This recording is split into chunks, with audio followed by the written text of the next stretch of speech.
একদিন আমি আর দিদি কাজ করার সময় হঠাৎ মা এসে আমাদের সরাসরি দেখে ফেলে।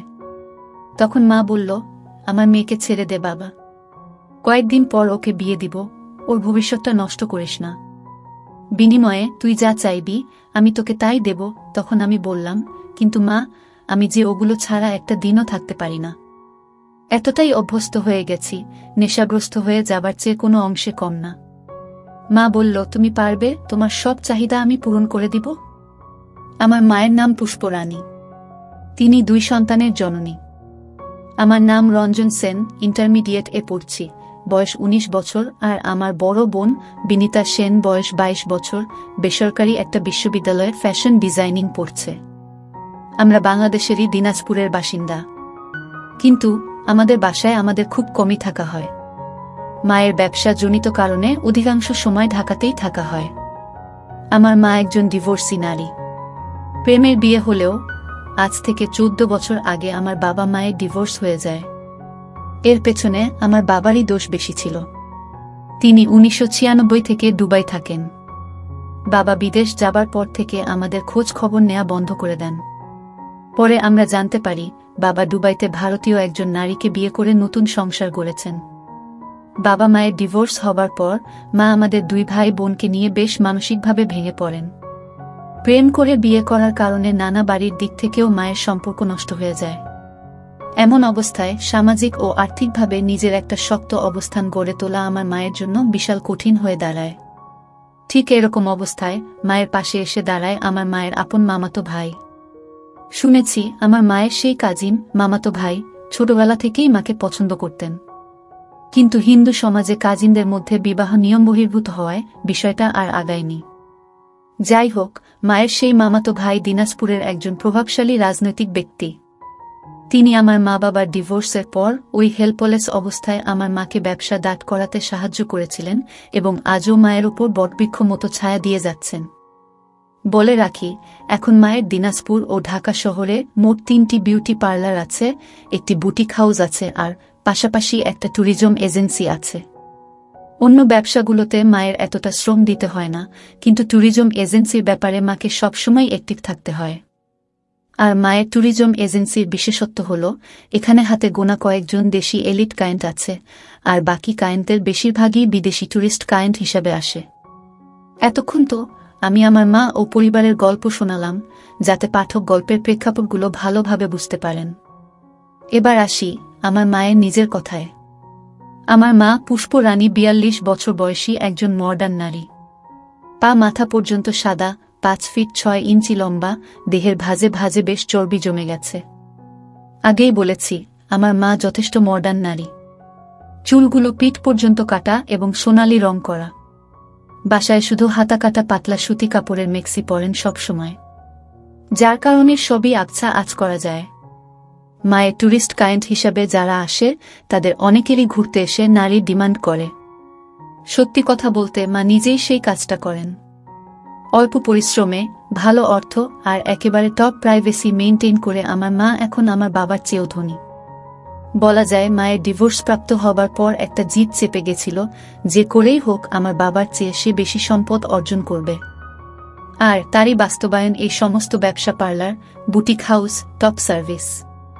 আমি আর আমার বোন সবই জানি, কিন্তু আমরা কখনোই মায়ের এসব কর্মকাণ্ডে কিছু বলতে পারিনি, কারণ আজ আমরা যে লাইফস্টাইল লিড করছি তা সবই সম্ভব হয়েছে আমার মা পুষ্পরানী এর কারণে। আমি একদিন মায়ের শাড়ি পরার সময় ওই দেখতে পাই। সেই থেকে আমার কল্পনার রানী আমার মা পুষ্পরানী। মা যখন হাঁটে তখন ঢেউ খেলানো রূপ ধারণ করে থাকে। আর মায়ের আরেকটা ভালো অভ্যাস হল উনি সবসময় পরিষ্কার পরিচ্ছন্ন থাকেন। ওই ব্যবসাতে মায়ের পদার্পণ প্রায় 9 বছর হচ্ছে।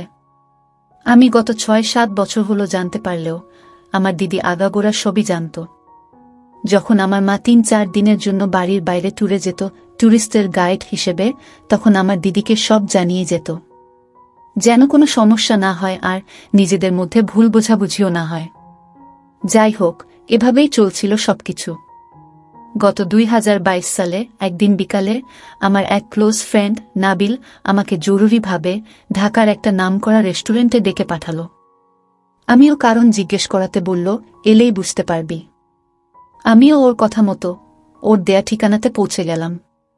তারপর সে আমাকে একটা কর্পোরেট পার্টির অনুষ্ঠানে নিয়ে গেল। তারপর আমি যা দেখলাম তা দেখার জন্য আমি মোটেও প্রস্তুত ছিলাম না। আমি দেখলাম আমার মা সেখানে দুজন বিদেশির সাথে অত্যন্ত নিবিড়ভাবে আড্ডা দিচ্ছে। আড্ডার ফাঁকে তারা লাল পানীয় খাচ্ছে। এর মধ্যে একজন ৩০-৩২ বয়স, অবশ্যই মায়ের চেয়ে বয়সে ছোট, আড্ডার ফাঁকে আমার মায়ের সাথে হাতের কাজ করছে। বিষয়টা আমার বন্ধু আরও ১ ঘন্টা আগে থেকে দূর থেকে তাদের ফলো করছে এবং এই জন্যই আমাকে ডেকেছে। আমি বন্ধুর চোখের দিকে তাকাতে পারছিলাম না লজ্জায়। এমন অবস্থায় নাবিল আমাকে স্বাভাবিক করবার জন্য বলল, এ সমস্ত বিষয় দেখে দুঃখ পাবার কিছু নেই বন্ধু। এখন দুনিয়াটা এরকম, তাই দেখে সহ্য করতে পারলে মজা নিতে চেষ্টা করো, আর নইলে চলো এখান থেকে আমরা চলে যাই। বন্ধুর কথায় আমি কেমন যেন একটা আভাস পেলাম। যেহেতু আমি আগে থেকেই মায়ের প্রতি একটু পাগল ছিলাম, তাই নীরবে দাঁড়িয়ে একটা অরেঞ্জ জুস খেতে খেতে দেখতে থাকলাম। আমার নীরবতা দেখে নাবিল বলে উঠল, তুই এখন নিশ্চয় আমার সামনে ভীষণ লজ্জা পাচ্ছিস, কিন্তু আমিও এত ভালো মানুষ না। আমিও আমার মাকে এভাবে সুযোগ পেলেই দেখি। আর আমি প্রশ্ন করলাম, আর কি? নাবিল উত্তর দিল, হাত দিয়ে নিজেকে শান্ত করি। এবার আমিও একটু অভয় পেয়ে স্বীকার করলাম, আমিও তো তোর মতো এরকম কিছুই করি, আরও ১ বছর আগে থেকে। নাবিল বলল, তাহলে তুই লজ্জা কেন পাচ্ছিস? উপভোগ করতে চেষ্টা কর, আর এই জন্যই তো তোকে এখানে আনলাম। যাই হোক, সেদিন সন্ধ্যা পর্যন্ত থেকে আমি আর নাবিল রেস্টুরেন্টের ওয়াশরুমে হাতের কাজ সেরে ফেললাম। আর এভাবেই নাবিলের কাছে আমার সব গোপনীয়তা ভেঙে গেল। এরপর আমি বাসায় এসে দিদিকে আমার রুমে ডেকে এ ব্যাপারে কিছুটা বলতেই দিদি অকপটে স্বীকার করে নিল সে এ ব্যাপারে সবকিছু জানে অনেক আগে থেকেই। এমনকি দিদি আমাকে বুঝালো, শুধুমাত্র আমাদের বিলাসবহুল জীবনের নিশ্চয়তার জন্যই আমাদের মায়ের এই পথে পা বাড়ানো। তাই তাকে খারাপ ভাবাটা অন্তত আমাদের সাজে না। এর কিছুদিন পর আমি তখন নিয়মিত মাকে কল্পনা করছি। একদিন মা বাসায় নেই। বাসা থেকে বের হবার আগে মা একটা টাইট জিন্স আর টিস্যু কাপড়ের শার্ট পরে বের হয়েছে। জিন্সটা এতটাই চাপা যে প্রতিটি ভাঁজ স্পষ্ট বোঝা যাচ্ছে। এই দৃশ্য দেখে আমি আর নিজেকে নিয়ন্ত্রণ করতে না পেরে আমার রুমে হাতের কাজ করছি। এমন অবস্থায় হঠাৎ দিদি আমার রুমে এসে হাজির। আমি একটু ভকরে খেয়ে গেলাম। দিদি কিছু না বলে নীরবে আবার চলে গেল। খানিকটা সময় পর আমি দিদির মনোভাব বুঝতে দিদির রুমে গিয়ে গল্প করার চেষ্টা করতে থাকলাম। কিন্তু দিদি বেশি কিছু না রেসপন্স করে একদম সরাসরি জিজ্ঞেস করে বসল, আমি যেটা করছিলাম সেটার পেছনের কারণটা কি আমাদের মা? আমি কি উত্তর দেব ভেবে না পেয়ে কইলাম, আমি না নিজেকে কন্ট্রোল করতে পারিনি রে দিদি। আমাকে এবারের মতো ক্ষমা করে দে, আর মায়ের কাছে প্লিজ কিছু বলিস না। তখন দিদি বলল, এই বয়সে এরকম হয়, কিন্তু এভাবেই নিজের মায়ের প্রতি দিন দিন অসুস্থ আসক্তি না বাড়িয়ে অন্য কিছুতে নিজেকে ব্যস্ত রাখো। আমার তো দুনিয়াটাই তোর আর মাকে ঘিরে।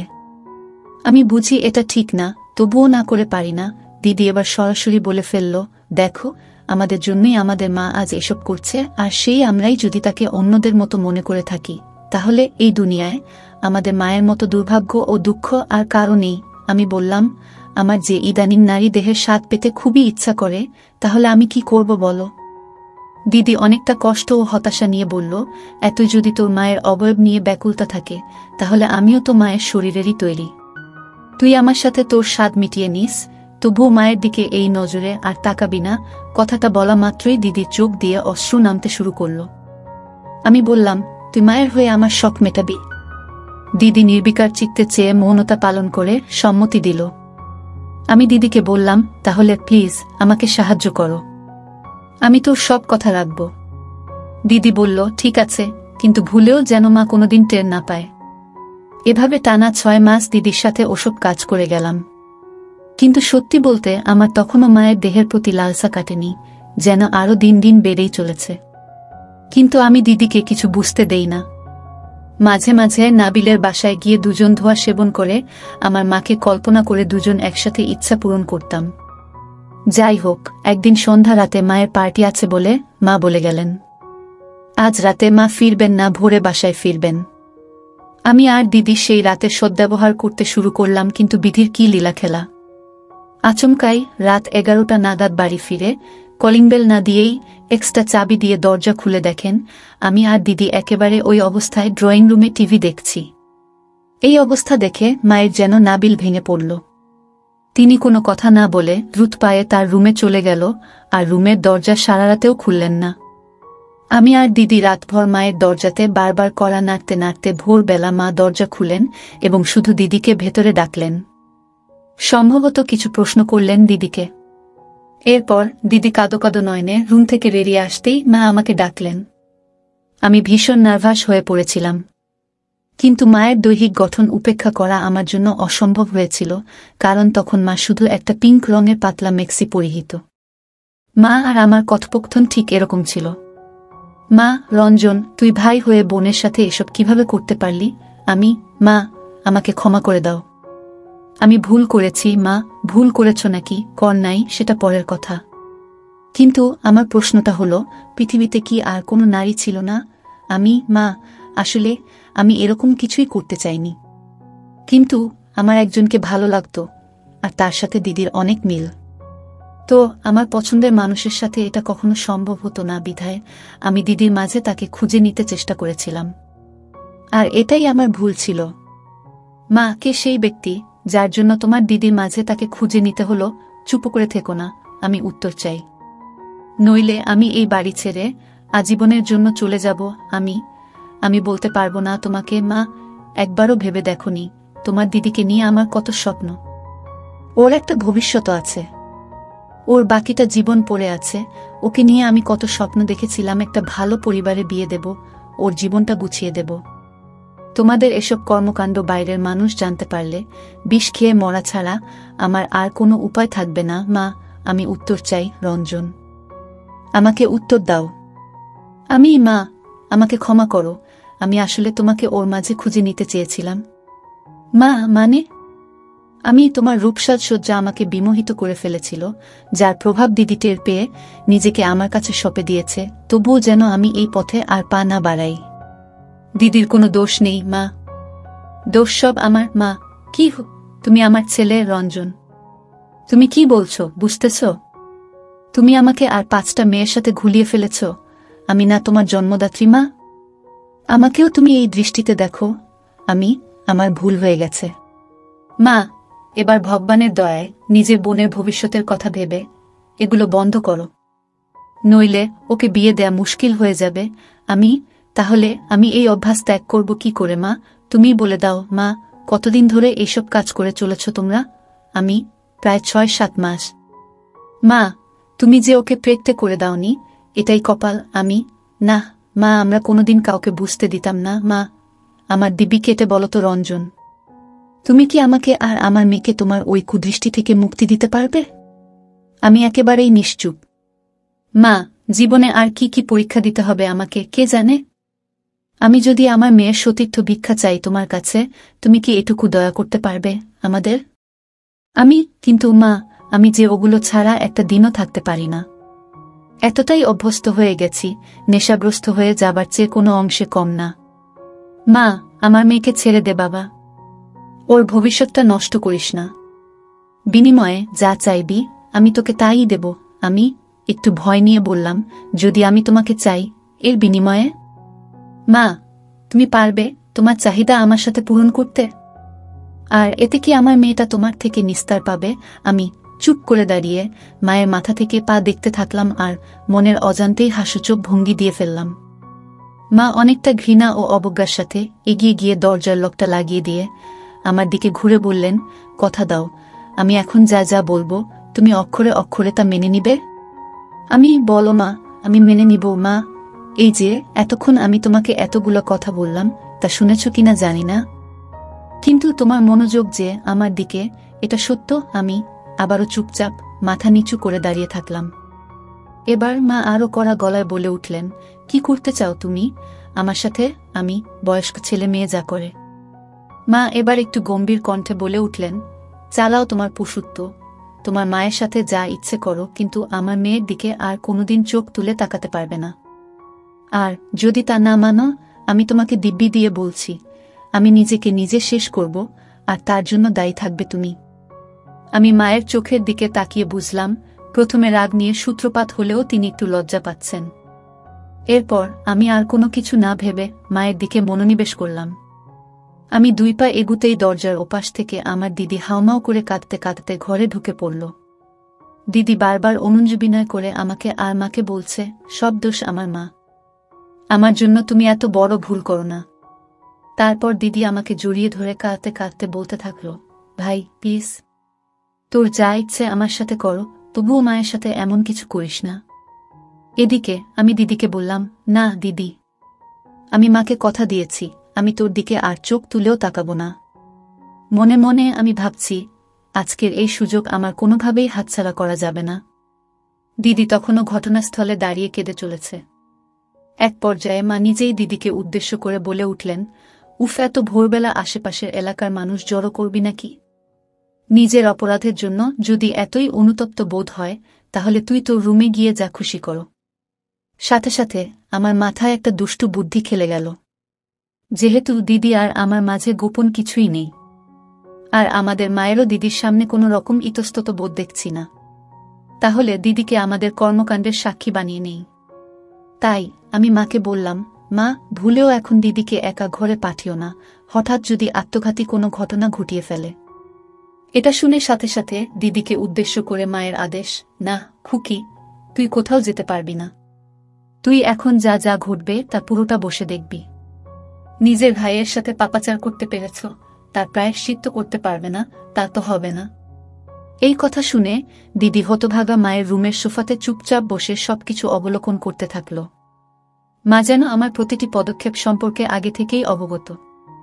আমি দিদির দিকে তাকিয়ে দেখলাম, দিদি প্রথমে কান্নাকাটি করলেও এখন বোধ হয় অনুভূতি নেওয়া শুরু করেছে। দিদিকে বললাম, দিদি, আজ যদি আমি এখানে পুরোটা সম্পন্ন করি, তোর কোনো আপত্তি আছে? দিদি মাথা নাড়িয়ে না সূচক উত্তর দিল। কিন্তু আমি বুঝতে পারছি আমাদের কর্মকাণ্ড দেখে দিদিরও খুব ইচ্ছা জেগেছে। তাই আমি লজ্জা শরম ত্যাগ করে মায়ের কাছে বিষয়টা উপস্থাপন করলাম এইভাবে যে, দেখো মা, তুমিও একজন নারী, দিদিও আরেকজন নারী। আমাদের কর্মকাণ্ডের ফলে দিদির ভেতরেও তো কোনো সুপ্ত ইচ্ছা জাগতে পারে। হ্যাঁ, আমি তোমার মেয়েকে স্পর্শ করব না, তোমাকে কথা দিয়েছি। কিন্তু ও নিজে থেকে যদি নিজের জ্বালা মিটিয়ে নিতে পারে, তাহলে তো আমাদের কোনো আপত্তি থাকা উচিত নয়, তাই না? মা দিদির চোখের দিকে তাকিয়ে দেখে তার সারা মুখ লাল হয়ে গেছে। তাই মা দিদিকে উদ্দেশ্য করে বললেন, কেউ যদি নিজের ব্যাপার নিজে থেকে প্রকাশ না করে, তবে তাতে কি আমাদের দায়? মানে মা দিদিকে পরোক্ষ অনুমতি দিলেন।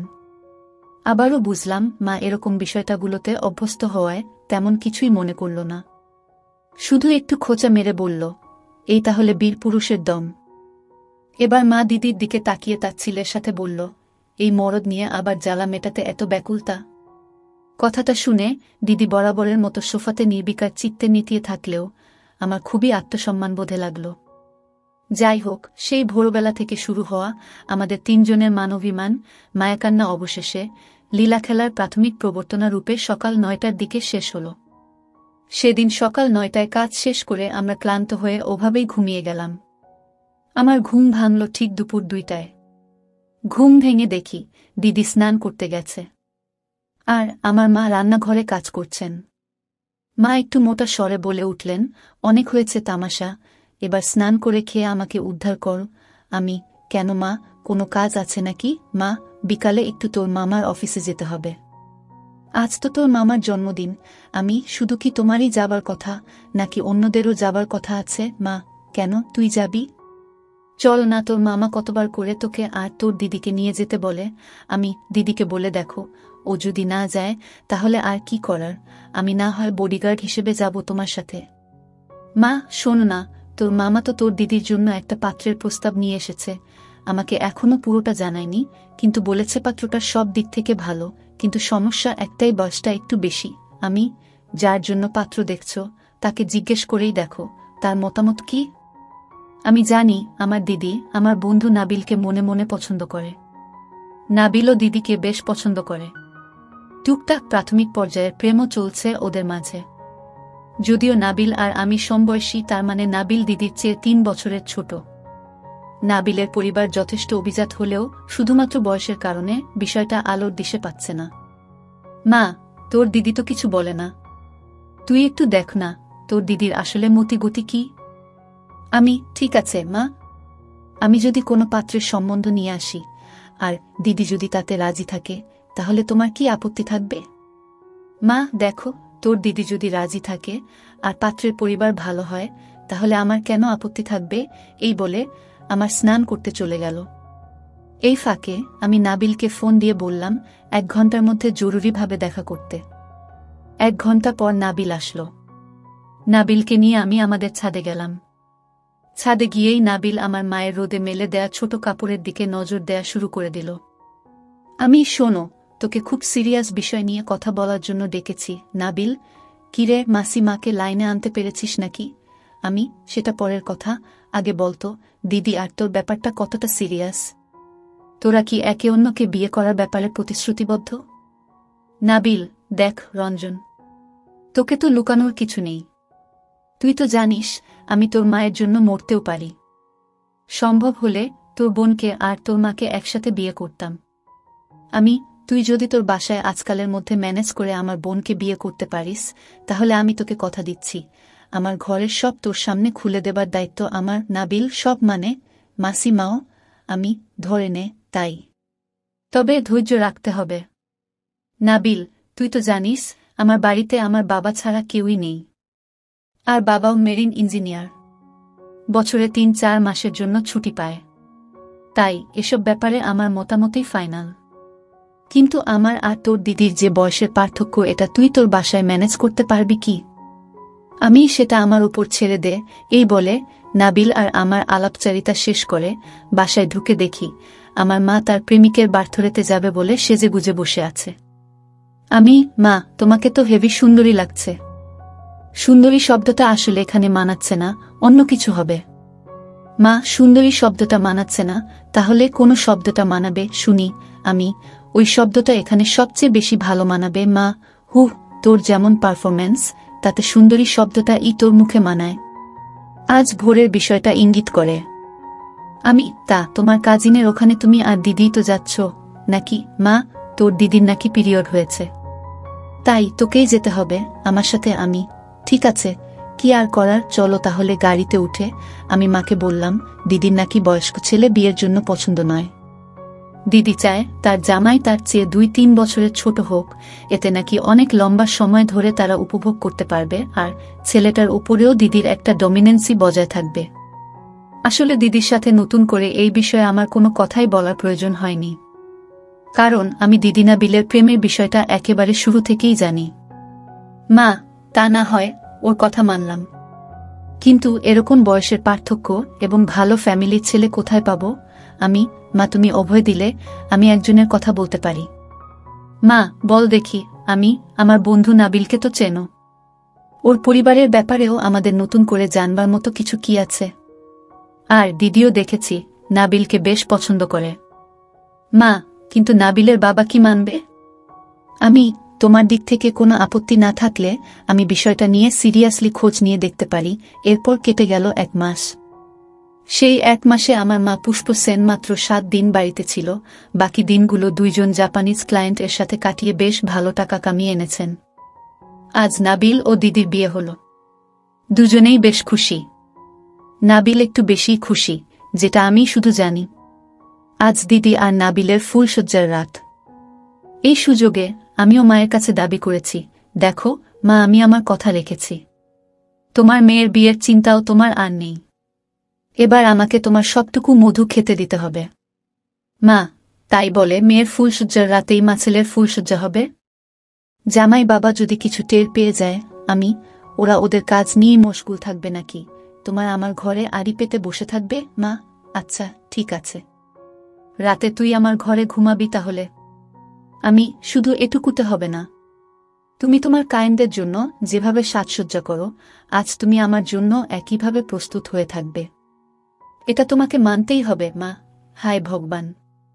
আচ্ছা, যা মানলাম মহারাজের আর্জি। এবার খুশি তো? হঠাৎ রাত 2টার সময় পাশের রুম থেকে এখন দিদি ফোন দিল। ভাবতে ভাবতে আমরা নিজেদের কিছুটা সামলিয়ে নিলাম।